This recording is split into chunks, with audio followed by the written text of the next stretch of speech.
O Libertador, capítulo 10. A voz no deserto. O precursor de Cristo veio do meio dos fiéis de Israel. Zacarias, um sacerdote já idoso, e sua esposa Isabel eram ambos justos aos olhos de Deus, e em sua vida tranquila a luz da fé brilhava como uma estrela no meio da escuridão. Esse casal piedoso recebeu a promessa de um filho que iria adiante do Senhor para lhe preparar o caminho. Zacarias tinha ido a Jerusalém para, por uma semana, exercer suas atividades no templo. De repente, enquanto estava diante do altar de ouro no lugar santo do santuário, ele notou a presença de um anjo do Senhor à direita do altar de incenso. Por anos, ele tinha orado pela vinda do Redentor. Agora, suas orações estavam para ser respondidas. O anjo o cumprimentou com a alegre promessa: "Não tenha medo. Zacarias, sua oração foi ouvida. Isabel, sua mulher, lhe dará um filho, e você lhe dará o nome de João. E ele será grande aos olhos do Senhor. Ele nunca tomará vinho, nem bebida fermentada, e será cheio do Espírito Santo.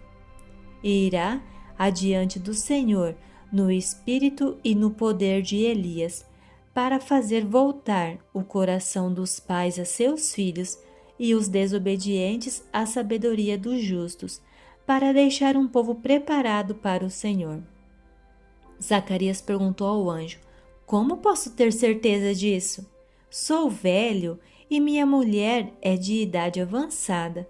Lucas 1, de 13 a 18. Por um momento, o idoso sacerdote se esqueceu de que aquilo que o Senhor promete, ele é capaz de cumprir. Que contraste entre sua descrença e a fé manifestada por Maria. A resposta dela ao anúncio do anjo foi: "Sou serva do Senhor, que aconteça comigo conforme a tua palavra." Lucas 1, 38. Assim, como no nascimento do filho de Abraão e do filho de Maria, também o nascimento do filho de Zacarias ocorreu para ensinar uma grande verdade.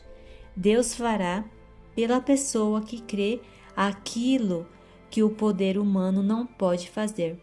Foi por meio da fé que o filho da promessa foi dado. Da mesma maneira, é por meio da fé que a vida espiritual nasce e que Deus nos capacita para fazer as obras da justiça. 500 anos antes, o anjo Gabriel havia revelado a Daniel o período profético que se estenderia até a vinda de Cristo. Zacarias sabia que o fim daquele período estava próximo, e isso foi um incentivo para que ele orasse pela vinda do Messias. Agora, o mesmo anjo, por meio de quem Deus tinha dado a profecia, veio anunciar seu cumprimento. Zacarias duvidou das palavras do anjo, por isso ficaria sem falar até que elas fossem cumpridas. Agora você ficará mudo, não poderá falar até o dia em que isso acontecer, porque não acreditou nas minhas palavras, que se cumprirão no tempo oportuno. Lucas 1, verso 20. O dever do sacerdote no serviço religioso era orar pelo perdão dos pecados e pela vinda do Messias.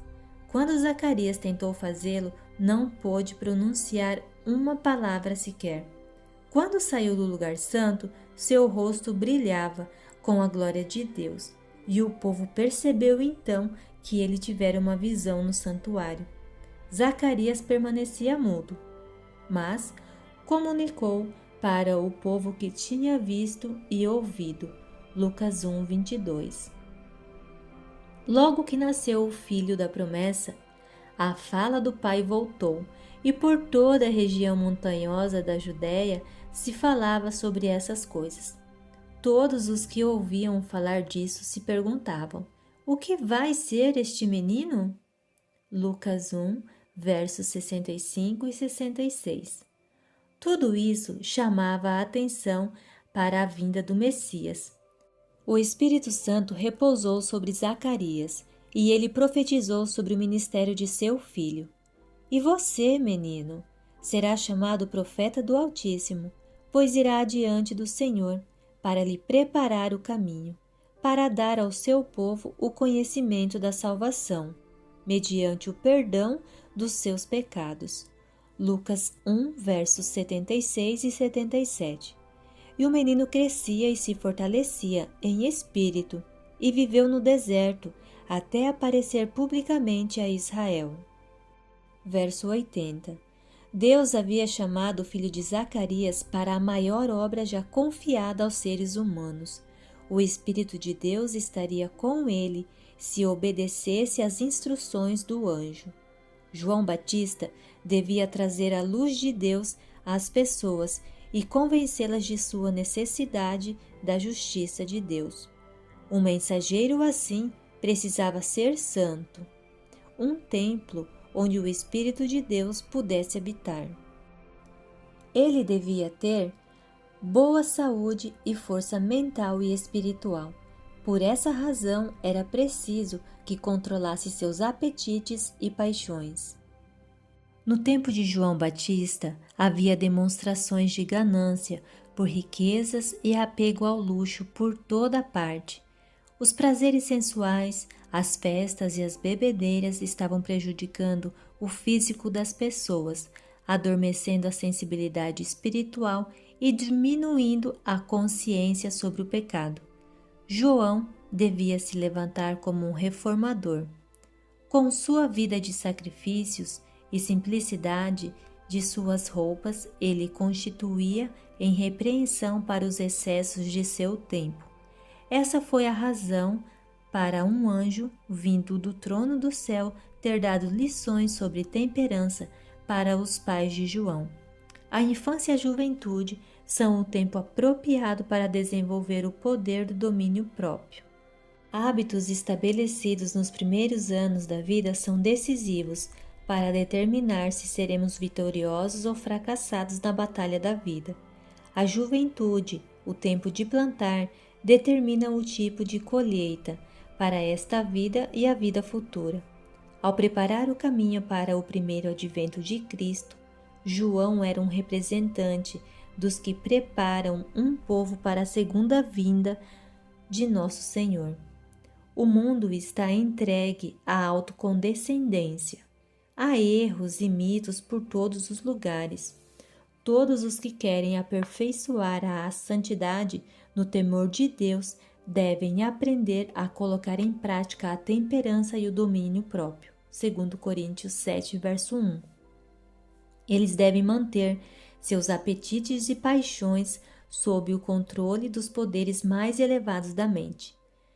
Essa autodisciplina é essencial se quisermos desenvolver o poder mental e a percepção espiritual que nos permitem entender e praticar as verdades da Palavra de Deus. Educação não convencional. Pela ordem natural das coisas, o filho de Zacarias teria sido educado nas escolas dos rabinos, mas, como essas escolas não o preparariam para a obra que devia realizar, Deus o chamou para o deserto, a fim de aprender sobre a natureza e sobre o Deus da natureza. João fez das colinas áridas, dos barrancos acidentados e das cavernas rochosas o seu lar. Ali, os arredores o ajudaram a formar hábitos de simplicidade e abnegação. Ali ele pôde estudar as lições da natureza, da revelação e da direção de Deus. Desde sua infância, seus pais, tementes a Deus, tinham mantido sua missão diante dele, e ele aceitou o santo dever. A solidão do deserto foi um convidativo escape da sociedade, onde a incredulidade e a impureza tinham se tornado universais. Ele evitava o contato constante com o pecado para não perder o senso de sua excessiva pecaminosidade. No entanto, João não passou sua vida na austera melancolia religiosa ou em isolamento egoísta. De vez em quando ele saía para se misturar à sociedade, sempre como um interessado observador do que estava acontecendo no mundo. Iluminado pelo Divino Espírito, ele estudava a natureza humana para entender como alcançar o coração das pessoas com sua mensagem celestial. Pesava sobre ele a responsabilidade de sua missão. Meditando e orando, ele se preparou para o trabalho de sua vida, o qual estava diante dele. Embora estivesse no deserto, João não estava livre das tentações. Satanás tentou derrubá-lo, mas suas percepções espirituais eram claras e, por intermédio do Espírito Santo, ele conseguiu detectar e resistir aos ataques do tentador. Como Moisés nas montanhas de Midian, João também se viu envolto pela presença de Deus. O aspecto sombrio e terrível da natureza em sua casa no deserto retratava de maneira vívida a condição de Israel. A vinha do Senhor tinha se tornado uma ruína desolada, mas, lá no alto, por cima das nuvens escuras, brilhava o arco-íris da promessa. Sozinho no meio da noite silenciosa, João lia sobre a promessa de Deus para Abraão de lhe dar descendentes tão numerosos quanto as estrelas. A luz do alvorecer falava daquele que seria como a luz da manhã ao nascer do sol, numa manhã sem nuvens, segundo Samuel 23, verso 4. E no brilho do meio-dia, ele viu o esplendor do dia em que a glória do Senhor será revelada. E juntos todos a verão. Isaías 40, verso 5. Com uma mescla de respeito e alegria, ele examinava os rolos proféticos em busca de revelações sobre a vinda do Messias. Siló devia aparecer antes que um rei deixasse de reinar sobre o trono de Davi. O tempo havia chegado. Um governador romano sentou-se no palácio do Monte Sião. Segundo a confiável palavra do Senhor, Cristo já havia nascido. As descrições feitas por Isaías. Dia e noite, João estudava as grandiosas descrições da glória do Messias, feitas por Isaías. Isaías 11, verso 4, 32, verso 2, 62, verso 4. Essa gloriosa visão enchia o coração daquele homem solitário em seu exílio. Ao contemplar o rei em sua formosura, o próprio eu era esquecido. Ao ver a majestade da santidade, se achava ineficiente e indigno. Estava pronto para ir em frente como mensageiro celestial, inabalável por qualquer coisa da esfera humana, pois havia contemplado o divino. Ele podia se apresentar sem medo na presença dos monarcas terrestres, pois havia se prostrado diante do Rei dos Reis. João não entendia plenamente a natureza do reino do Messias, mas sua esperança estava centralizada na vinda de um rei justo e no estabelecimento de Israel como nação santa. Ele via que seu povo estava acomodado e adormecido em seus pecados. Era preciso que a mensagem que Deus tinha lhe dado os despertasse de sua insensibilidade e apatia. Para que a semente do Evangelho crie raiz, é necessário que, antes, o solo do coração seja revolvido. Antes de buscarem cura em Jesus, eles precisavam ser despertados para o perigo das feridas do pecado. Deus não manda mensageiros para embalar os não santificados em uma segurança fatal. Ele coloca fardos pesados sobre a consciência do transgressor e atinge a alma com setas de convicção. Anjos ministradores apresentam o temido juízo de Deus para aprofundar o senso de necessidade. Então, a mão que o humilhou até o pó ergue o ser arrependido. À beira da Revolução. Quando o ministério de João começou, a nação estava à beira de uma revolução. Com a deposição de Arquelau, a Judéia ficou sob controle direto de Roma. A tirania e extorsão dos governadores romanos, bem como seus esforços para introduzir símbolos e costumes pagãos, suscitaram uma revolução que só foi extinta com o sangue de milhares dos mais valentes de Israel. Naquela situação de discórdia e muita discussão, uma voz se levantou do deserto, falando de maneira chocante e severa, mas cheia de esperança. Arrependam-se, pois o reino dos céus está próximo. Mateus 3, verso 2. Com um poder novo e estranho, ela sacudiu as pessoas. Ali estava um anúncio de que a vinda de Cristo estava para acontecer. Com o espírito e o poder de Elias, João denunciou a corrupção nacional e repreendeu os pecados que prevaleciam entre o povo. Suas palavras eram incisivas e convincentes. A nação estava em comoção. Multidões afluíam para o deserto. João chamava as pessoas ao arrependimento. Como símbolo de purificação do pecado, ele as batizava nas águas do Rio Jordão. Ao fazer isso, estava declarando que os que afirmavam ser filhos de Deus estavam contaminados pelo pecado. Sem a purificação do coração, eles não poderiam fazer parte do reino do Messias. Príncipes, rabinos, soldados, cobradores de impostos e camponeses foram escutar o profeta. Muitos se arrependeram e foram batizados para que pudessem fazer parte do reino que ele anunciava. Muitos escribas e fariseus confessaram seus pecados e pediram para ser batizados. Eles tinham levado o povo a ter uma elevada opinião sobre sua piedade, mas agora os segredos de sua vida pecaminosa foram revelados. Entretanto, João viu que muitos daqueles homens e mulheres não sentiam convicção real do pecado. Eles estavam seguindo seus próprios interesses. Por serem amigos do profeta, esperavam obter favores quando o príncipe chegasse.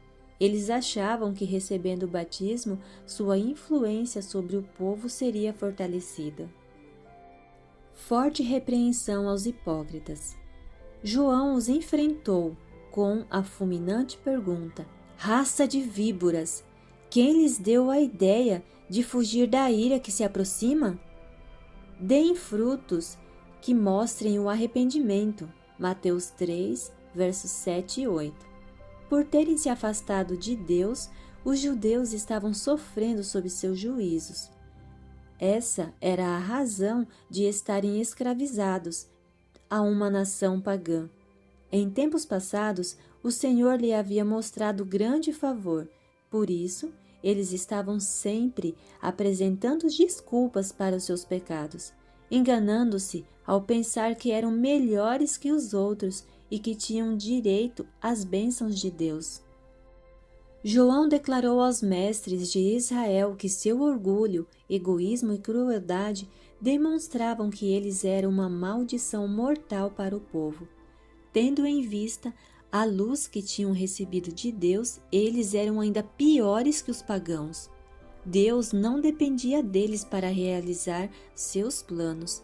Ele podia chamar outros para seu serviço.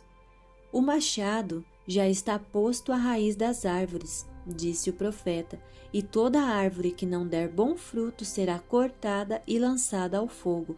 Mateus 3, verso 10.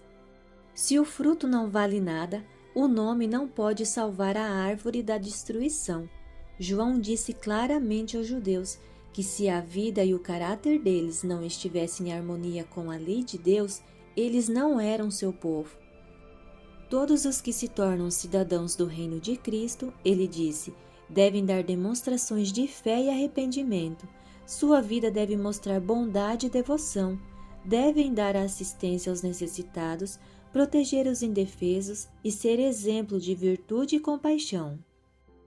Eu os batizo com água para o arrependimento, mas depois de mim vem alguém mais poderoso do que eu, tanto que não sou digno nem de levar as suas sandálias. Ele os batizará com o Espírito Santo e com fogo. Verso 11. Isaías havia declarado que o Senhor purificaria seu povo, por meio de um espírito de julgamento e de um espírito de fogo. Isaías 4, verso 4. O Espírito de Deus consumirá o pecado de todos os que se submeterem ao seu poder. Hebreus 12, 29. Mas, se alguém se apegar ao pecado, então a glória de Deus, que destrói o pecado, o destruirá. Na segunda vinda de Cristo, o perverso será consumido com o sopro de sua boca e destruído pela manifestação de sua vinda, segundo Tessalonicenses 2, verso 8. A glória de Deus que dá vida ao justo destruirá o perverso. No tempo de João Batista, Cristo estava prestes a aparecer como revelador do caráter de Deus. Sua própria presença conscientizava as pessoas de seus pecados. Somente se estivessem dispostas a ser purificadas de seus pecados é que elas poderiam entrar em comunhão com Ele. Foi dessa maneira que João Batista declarou a mensagem de Deus para Israel. Muitos a aceitaram e sacrificaram tudo para obedecer. Não foram poucos os que nutriram a esperança de que ele pudesse ser o Messias. Ao ver que o povo estava lhe dando atenção, João aproveitou a oportunidade para direcionar a fé daquela gente para aquele que estava para chegar.